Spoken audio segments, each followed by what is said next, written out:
আসসালামু আলাইকুম। Hello everyone, আপনারা সবাই কেমন আছেন? নুপুরের রান্নাঘরে আপনাদের সবাইকে স্বাগতম।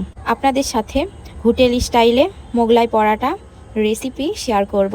মোগলাই পরাটা আমাদের এবং সবার পছন্দের জনপ্রিয় একটা রেসিপি। মোগলাই পরাটা তৈরি করা অনেক সহজ। বাসায় ঘরোয়া পদ্ধতিতে বাসায় থাকা উপকরণ দিয়ে আপনারা চাইলে মোগলাই পরাটা খুব সহজে তৈরি করে বিকেলের নাস্তার জন্য তৈরি করে নিতে পারেন।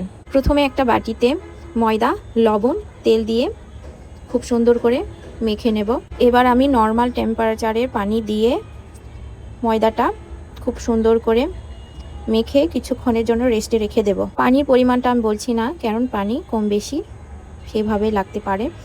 আমি ছোট ছোট আকারে ডো তৈরি করে নেব। আপনারা চাইলে যে কয়টা করবেন তার উপর নির্ভর করবে। মোগলাই পরাটার জন্য ভিতরে উপকরণ দেওয়ার জন্য পেঁয়াজ, মরিচ ছোট ছোট করে কুচি করে কেটে নিয়েছি, স্বাদ মতো লবণ, মরিচ গুঁড়ো, হলুদ গুঁড়ো, গরম মশলা দিয়ে ডিমগুলো ফেটিয়ে নেব।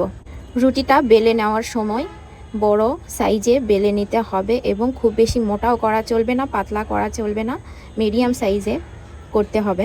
কেননা মোগলাই পরাটা বেশি মোটা হয়ে গেলে খেতে একটুও ভালো লাগে না। আমার সবগুলো তৈরি করা হয়ে গেছে, এক এক করে আমি তৈরি করে নিলাম। এখন ভাজার জন্য কড়াইয়ে দিয়ে দেব।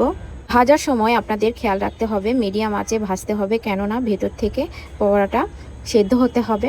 কাঁচা কাঁচা থাকলে একটুও খেতে ভালো লাগবে না, তাই একটু ধীরে সুস্থে ভালো করে ভেজে নেবেন।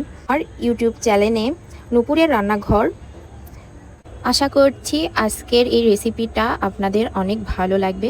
ভালো লাগলে আমার চ্যানেলটাকে সাবস্ক্রাইব করুন আর বেল বাটনটি অন করে রাখবেন আমার পরবর্তী ভিডিও সবার আগে পাওয়ার জন্য।